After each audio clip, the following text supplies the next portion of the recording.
Hello and welcome to the Backpacking Podcast, the only podcast where Jeremiah Stringer shares a wealth of knowledge that only comes from the smartest man in Kentucky. Jeremiah, how are you today? I'm doing fantastic, man. I look like a wild man. For those that are watching, they can see I look crazy. But if you're just listening, I actually went on a hike today and super fun, just a little day hike. We had a 3-year-old. That was very entertaining, but I come back exhausted. So that was a, a little bit of a twist and turn. You now know every day of my life. I have a Yeah. 3-year-old and a 2-year-old, so you could just imagine how ridiculous it gets sometimes. So, Yeah. My buddy, he wanted to give his wife like the day off pretty much. She always is watching their son a lot. So turned out to be super fun, man. Got to see Van Hook Falls, which I know you've seen before because you through hike the Sheltoe. yeah, man, it's beautiful. It's absolutely beautiful. I love. There's so many waterfalls along the Sheltoe Trace. Oh, So for sure, bro. it's And we didn't get lost. what? We did not get lost. That is an incredible segue into our topic for today, Jeremiah. I'm full of wrong turns, but I just made a right one. So today we're going to talk about getting lost in the woods. That's literally what we're going to talk about. Some of the ups and downs that we've gone through and ways to prevent that from happening. And it's crazy because I don't know about you, man, but I have been lost in the woods on multiple occasions. Not as much recently as back in the day, but I have had my moments where it was quite embarrassing and almost cost me a girlfriend one time. This sounds like a story. It is a story. It is a story. But before we go too far, since we're talking about getting lost in the woods, let's talk about today's sponsor for our podcast, and that is Art of the Trek. We're really excited about having Art of Trek sponsor this today because they are all about the community of backpackers. They have a website where you can plan out trips, get your maps printed out, everything completely free. And it's crazy that the maps themselves are fantastic and they have all of these crazy overlays. Have you checked these out, Jeremiah? Yeah, I'm actually on artofthetrek.com right now, their website, and you can create a custom route or choose an existing route. But like John said, they have all these map overlays, which are basically layers that you would add to your map. And some of my favorites are the satellite view because I'm literally getting to see what it would look like on something like Google Maps. And then their campsites on there and scenic locations, super cool. Got some treasures. I actually discovered some around the gorge using their software. And then trailheads, so you can see where you want to start and stop. And if you want to actually participate and be part of the community, there's a giant orange button at the bottom with a plus sign, and you can add your own scenic locations, trailheads, and campsites, and they'll put them on the public map for you. And John, I think that you actually already did this. Yeah, I did it earlier today. I went on and did some pictures of my favorite place in the Red River Gorge, and that's Hanson's Point. Threw on one of my pictures from up on Hanson's Point, and they said in the next hour or so, or a few hours, I guess, it should be up. Dude, these overlays, though, satellite, trail view, avalanche slopes, campsites, scenic locations, huts, shelters, camp feeds, fires, trailheads. Dude, it's crazy. And the reason why I think it's crazy is because if you use most map programs, you have to pay for that. Yeah, I pay for it on all trails, and you can download them after. But on Art of the Trek, It's after all you've free. created your route, yeah, you can download that too, a GPX file to open up on your phone. Yeah, it's crazy. And all of it is absolutely free. They're all about building up the community and helping backpackers get on the trail. And so thank you to Art of the Trek for sponsoring today's show. Let's get back into it, though. Let's talk about getting lost in the woods, Jeremiah, because I have a great story for you.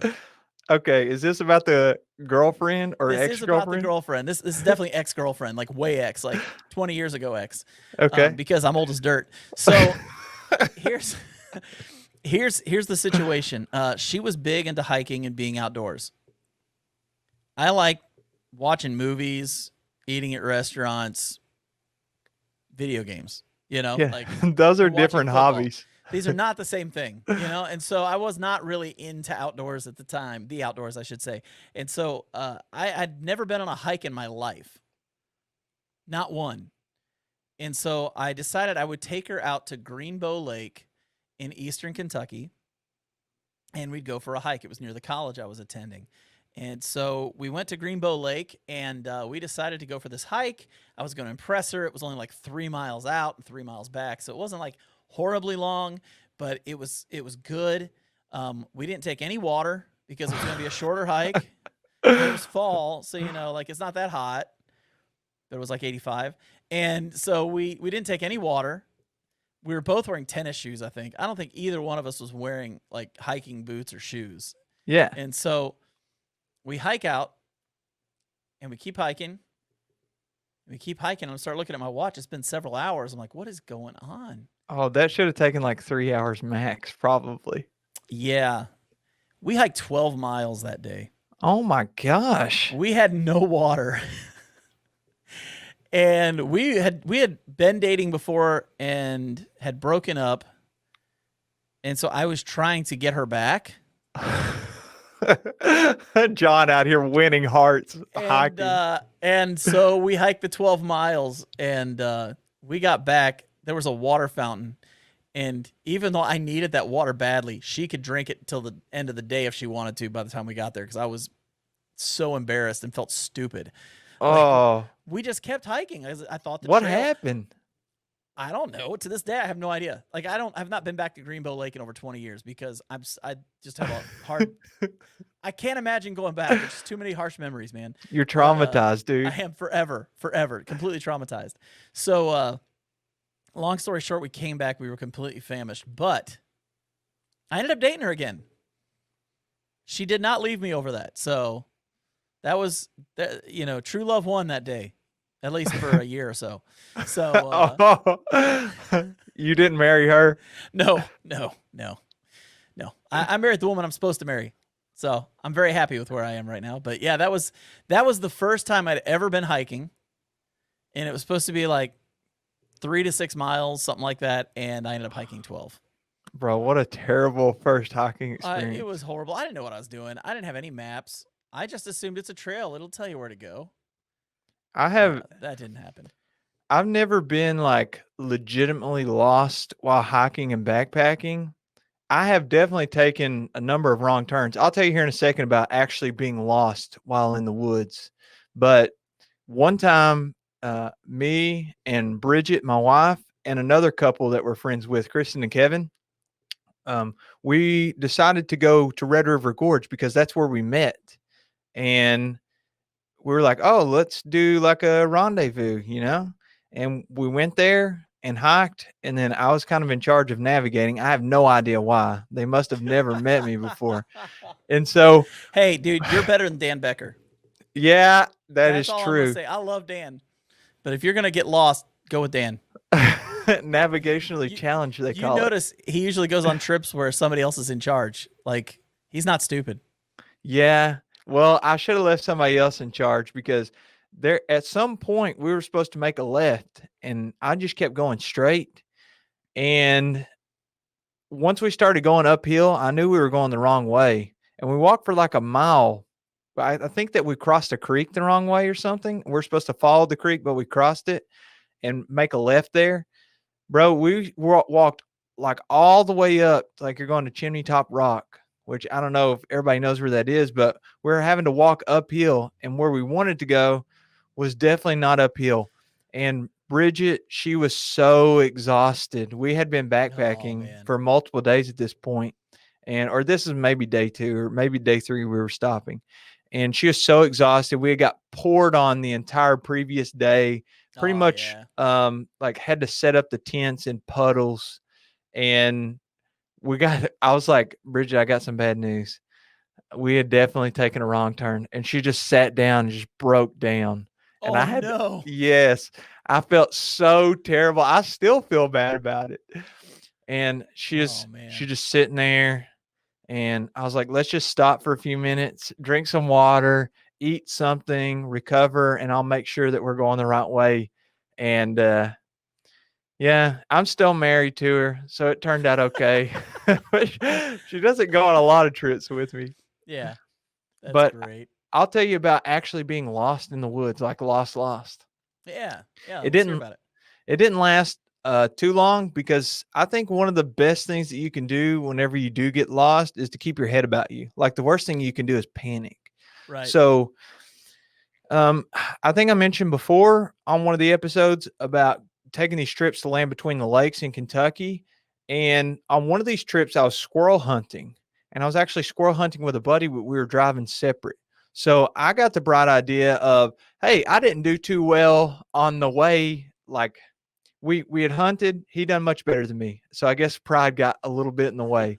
And I knew that we wanted to skin those squirrels and fry them up and then make squirrel gravy in the morning too. So Now, we get for the to people who are tuning in for the first time, Jeremiah is very much from Kentucky, and yeah. if you're in California or Oregon or Washington right now, and you're hearing we are going to skin those squirrels and make some squirrel gravy in the morning, yes, that's for real. yes. He's really not joking. He's not joking at all. That's for real. Yeah, I'm 100%. being for real. So, and the easiest way to skin those squirrels is you just like cut around their stomach and back, and then you and somebody else can stand on opposite sides and just whoosh, comes right off like a sock, man. Super easy. Just good, like good. that, just like that, everybody is collectively like gagging online right now. So, anyway, I guess my pride got a little bit in the way, and I was like, you know what? It's not dark yet. We're on our way back. I'm going to pull off here and take this path and see if I can kill a few squirrels. That way I can contribute because everybody at camp is going to be eating these squirrels. So I pull off, and sure enough, I walk, I don't know, a few minutes up this trail, and I stop, and you just wait, and everything's quiet, and then you hear everything come to life.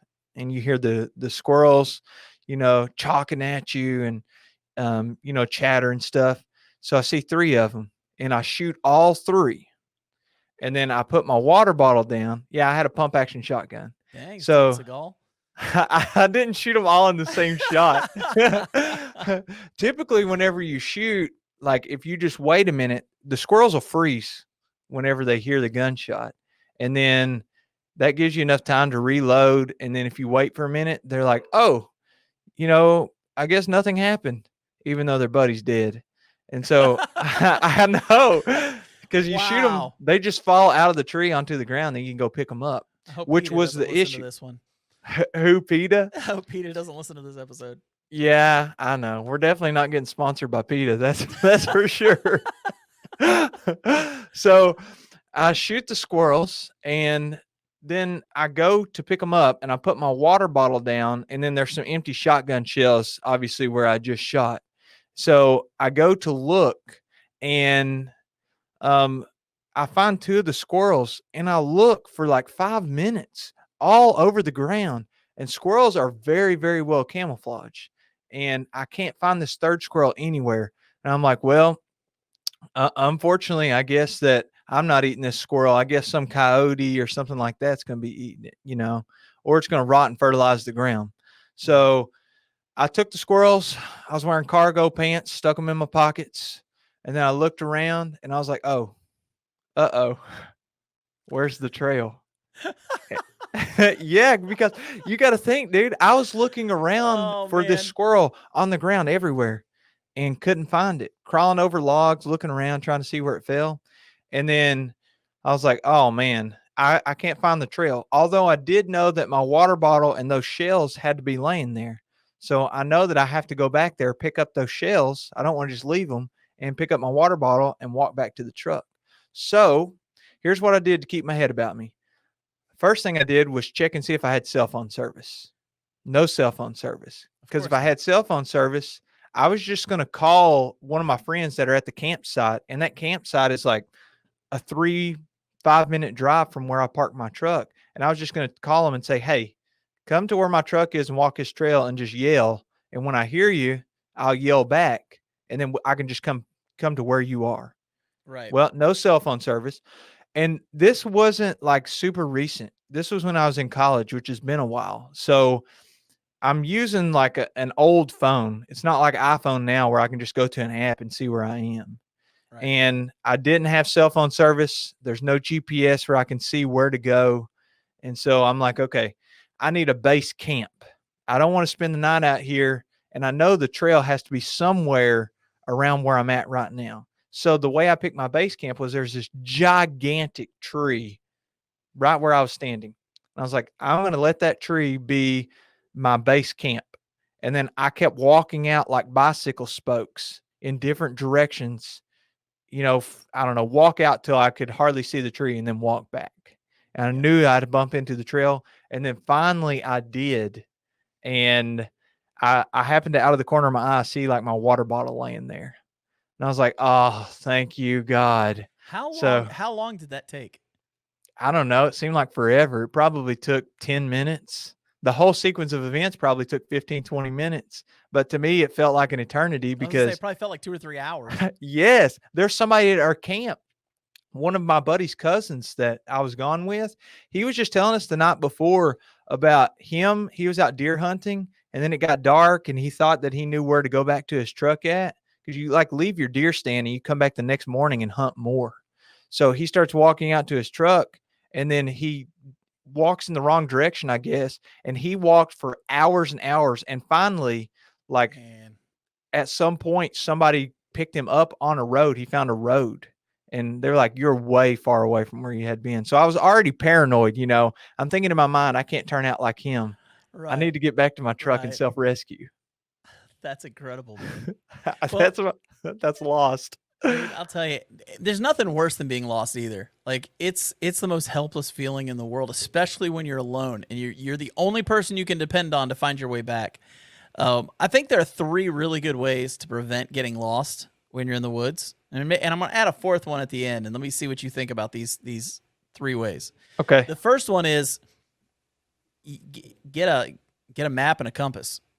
Yes. Old school. Just have a topo map and a compass so that you can see your elevations. So if you notice that you're on a slope, that helps you kind of figure out where you are. You can pull out your compass, go in the right direction, get back on the trail.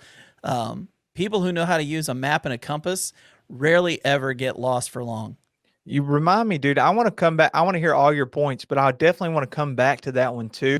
And I want to tell you about Adam and what he had to do with the map and compass recently. Okay, that'd be great. And then the next one would be your phone. Your phone, you can download these GPS programs, and almost every phone now has a GPS unit within it, so that you'll be able to find yourself on any trail. I know I use Gaia is one of the big apps that I use, as well as the one you were just talking about a few minutes ago. All trails. All trails. I use those are the two that I use the most. Mm-hmm. Probably use Gaia the most. I usually plan my trips out on that and use it.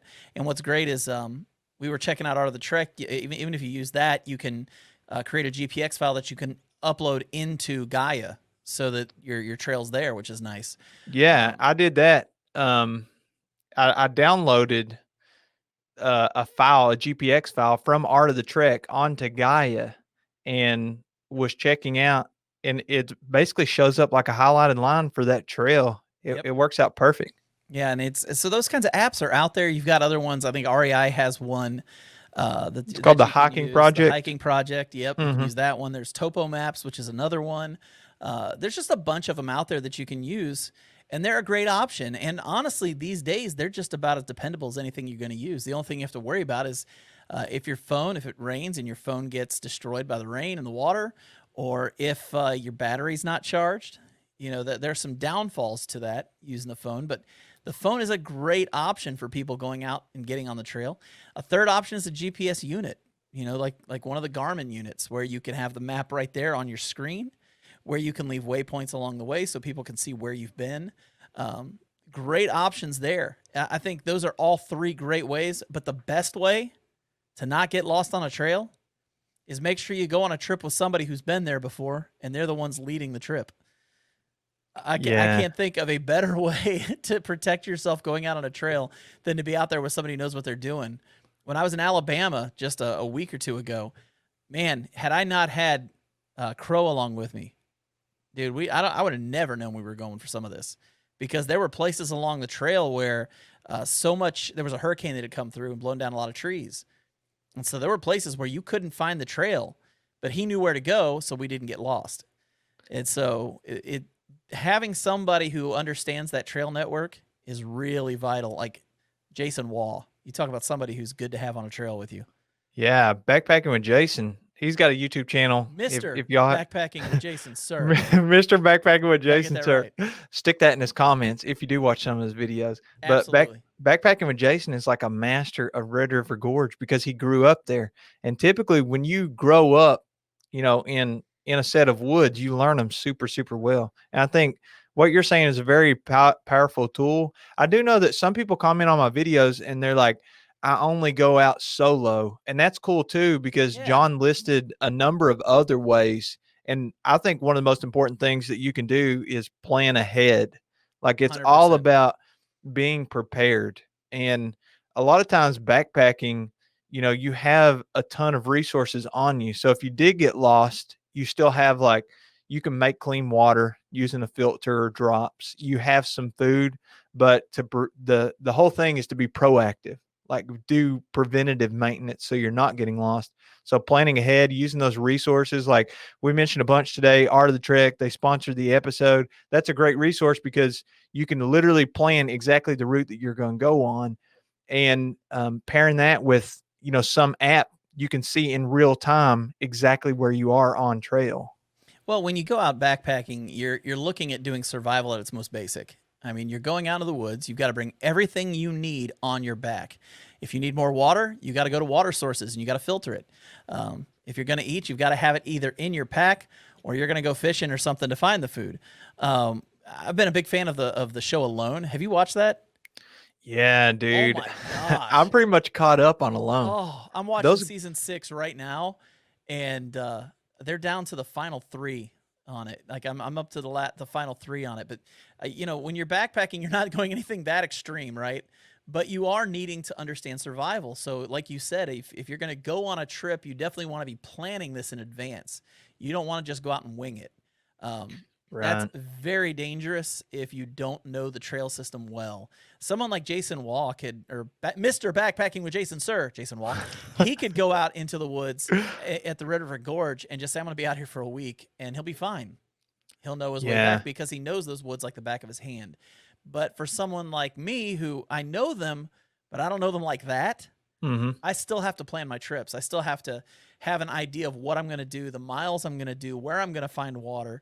Those are things that you want to plan in advance, because if you don't, you could be looking at catastrophe.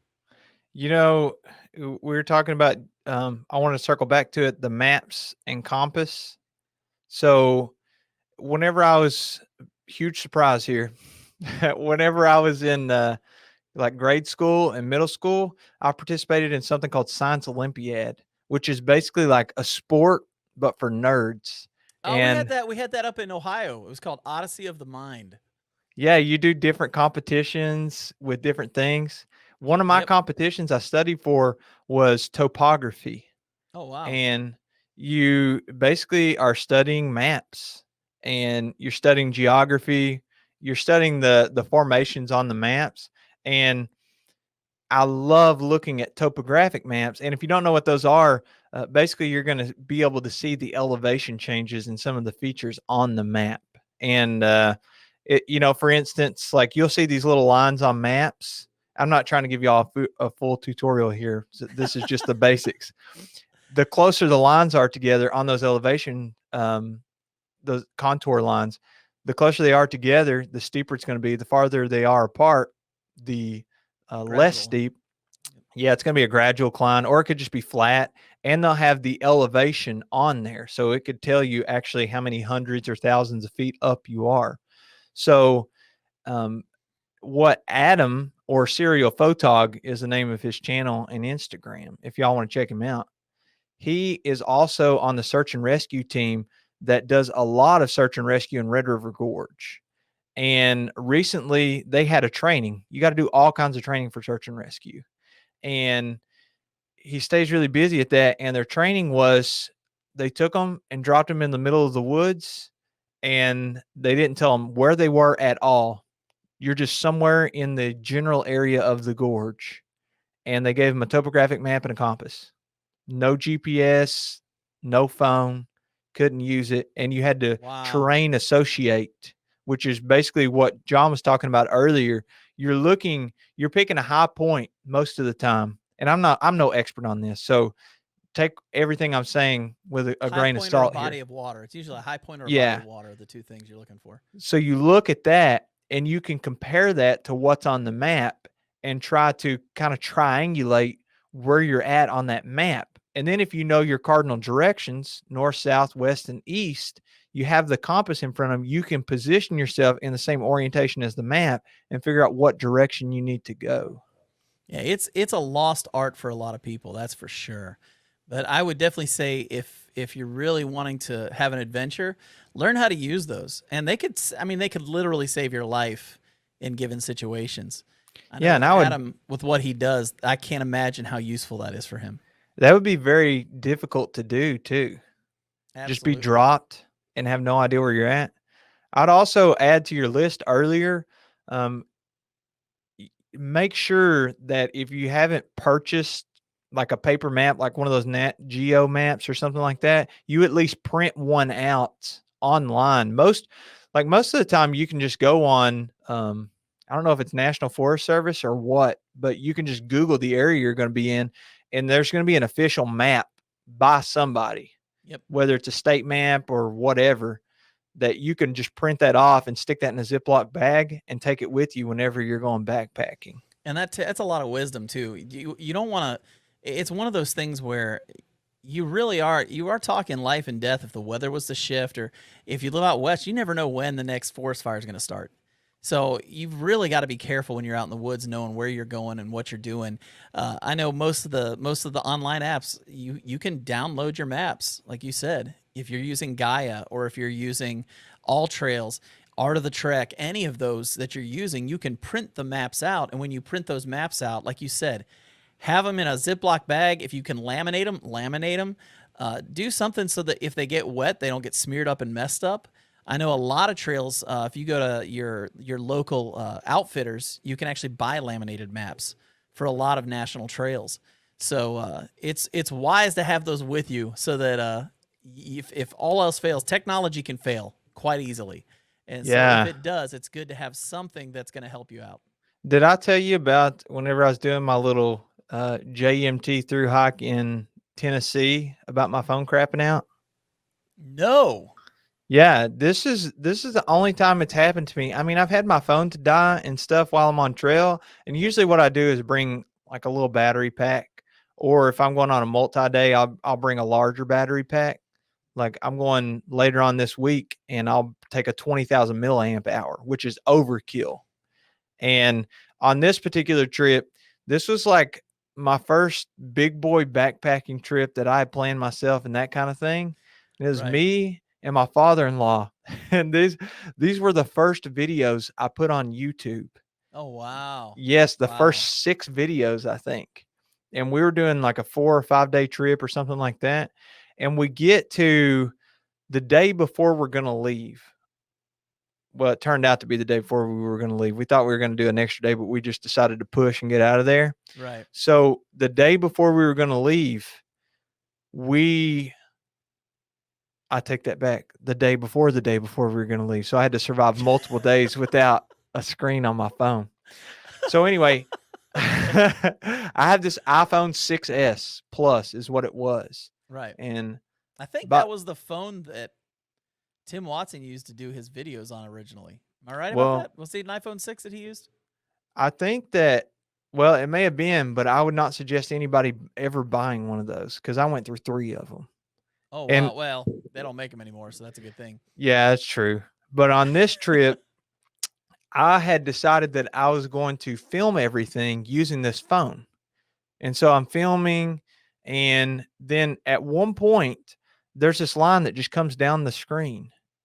And I'm like, what is this blue line? And like I can't get it to go away. I turn the phone off, turn it back on, turn it off, turn it back on. It doesn't go away. And then there's like a couple of more over the next, I don't know, a few hours or whatever. Hadn't dropped the phone, hadn't really got it wet or anything like that.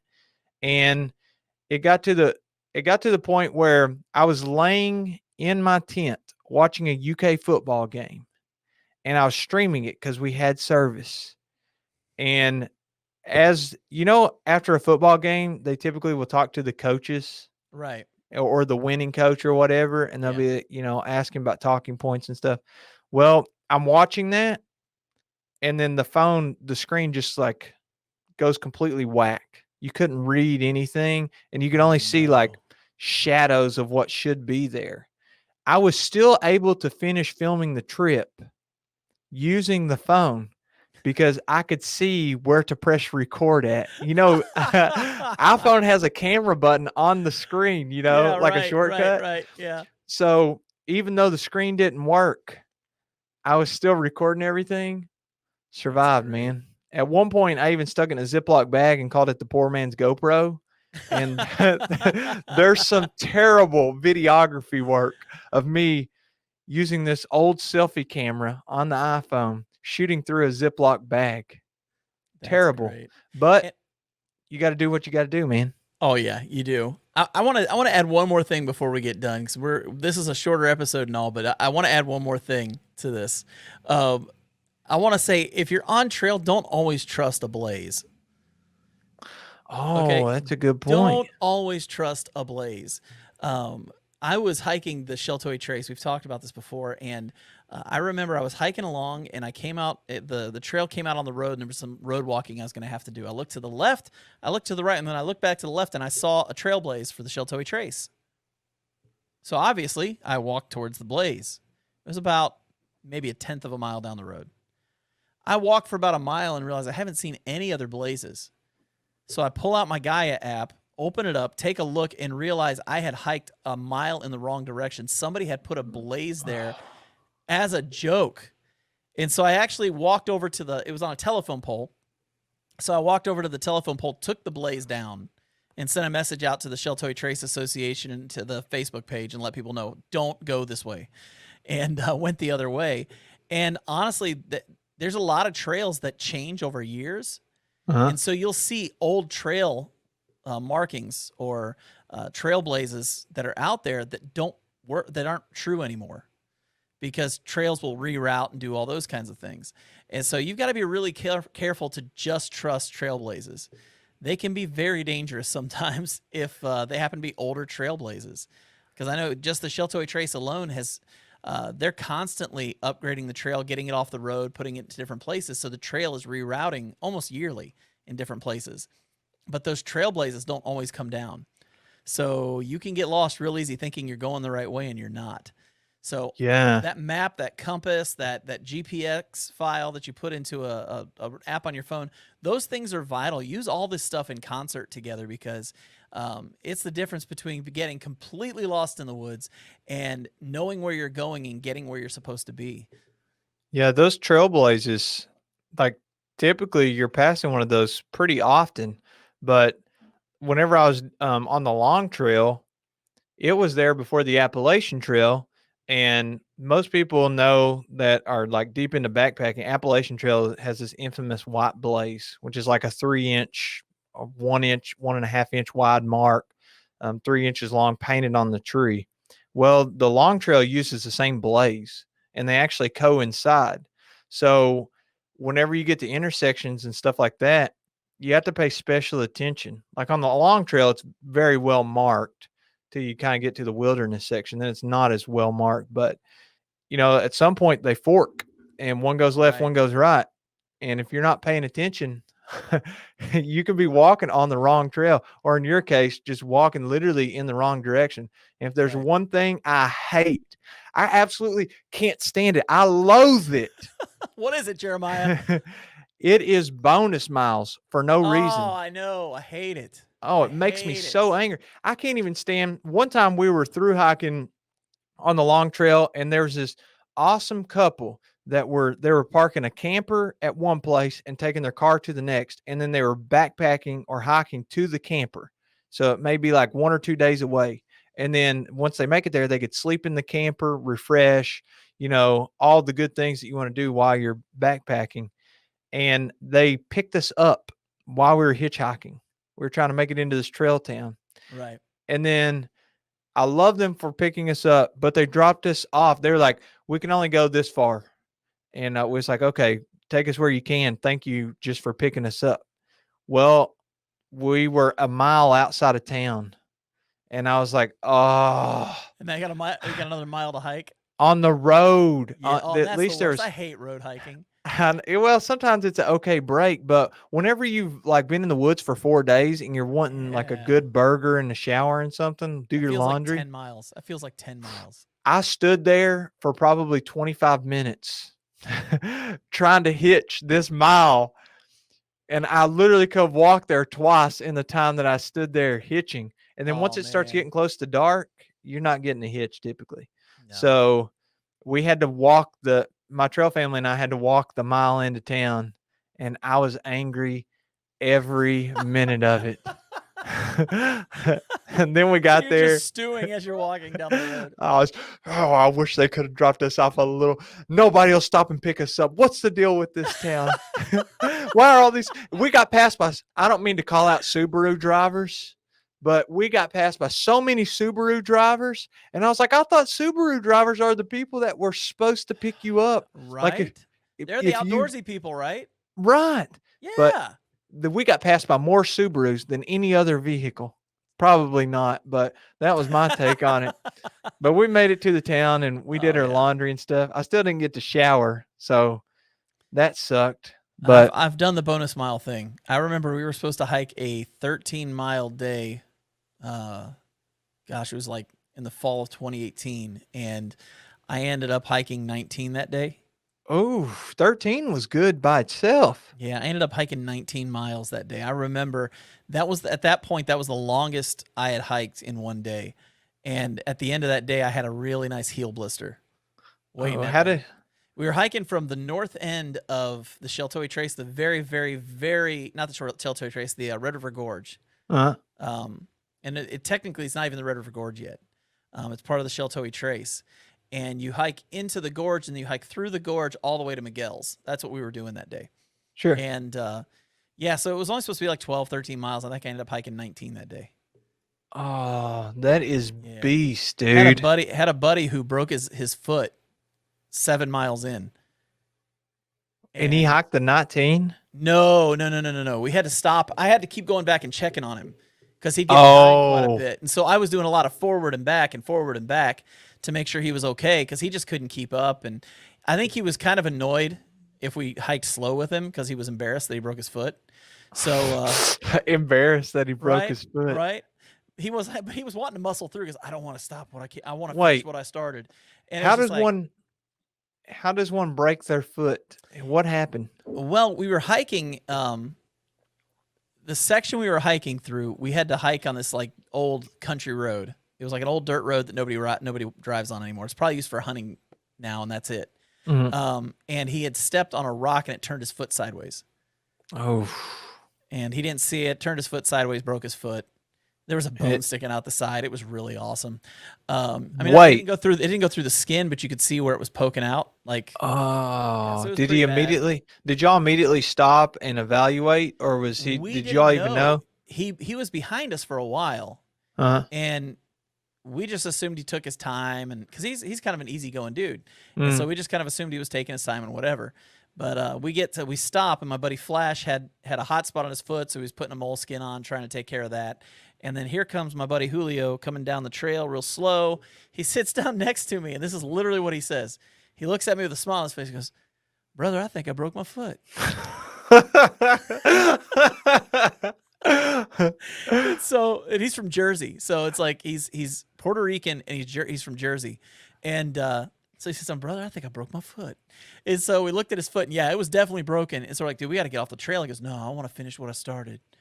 Oh my We're gosh! like, "What the heck?" So we hiked him to, well, you know where the big suspension bridge is everybody loves on the north end of the gorge. Yeah, absolutely. We got him to that parking lot. Got him to that parking lot and dropped him off, and then we hiked from there down to Miguel's. Wow. So yeah, we were supposed to get to Miguel's around 1 o'clock in the afternoon, and we didn't get there till 6 o'clock at night. Did you get picked up to be taken to Miguel's? No, we hiked straight through. You walked all the way to Miguel's? Yeah, that was part of the trip that day. Wow. And did you have to backpack the next day? No, that was actually what we did was we created a flip-flop hike on the Sheltowee because both of the terminuses on the Sheltowee suck. So we Yeah. decided a better way to do it was to go north to Miguel's and then go south up to Miguel's. So we Yeah. got to celebrate with pizza twice.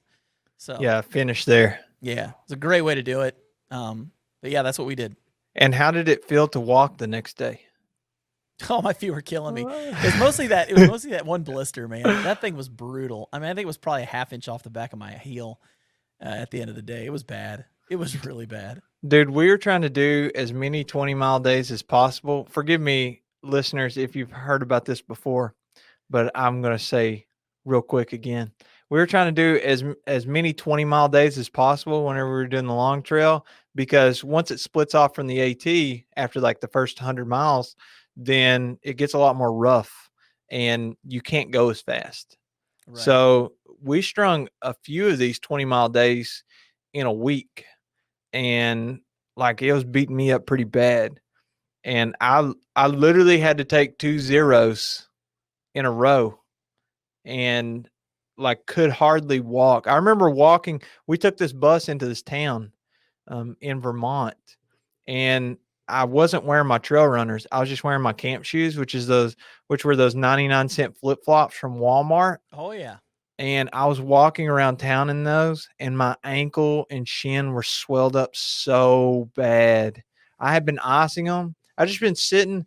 There's this place called Inn at Long Trail, and they have like a bar restaurant attached, and they have this like community room for thru hikers and just people staying at the inn. And they had all these instruments in there, and I'd just been sitting in there playing guitar and singing and icing my foot for like 2 days. Now tell me you got video of that. Bro, at that point, I was just trying to survive. Fair enough. Fair enough. Yeah, I remembered the only thing I wanted was some donuts. So we saw this guy, and I think his trail name was like Frosty or something like that. He had a full pack of donuts strapped to the back of his backpack, like the big Smart man. cardboard 2 dozen box Oh yeah. strapped onto the back of his backpack. And apparently every time they went into town, he would buy like a whole box of donuts and he'd eat a bunch and then give them out on trail because he was through hiking the AT. And I was like, all I want are some donuts. And I sat there, I sat there and ate so many donuts. Oh, wonderful. Oh, that's awesome. Wonderful man, memories. Speaking about food, it's about time for me to get off of here because I got to go eat dinner with my family. Oh, So, my belly's grumbling. I know, so I'm thinking I'm going to have to get off of here now. But I want to give a big thank you to Art of the Trek for sponsoring today's episode. And Jeremiah, it was good hearing that I'm not the only person that gets lost in the woods. That makes me feel much more comforted about it. Yeah, I get lost a lot. Oh, man, I'm right there with you, bro. But I've had a pleasure, man. It's been great. Absolutely. Well, for myself and Jeremiah, thanks so much for tuning in. This is the Backpacking Podcast. We will catch you on the next one. Adios.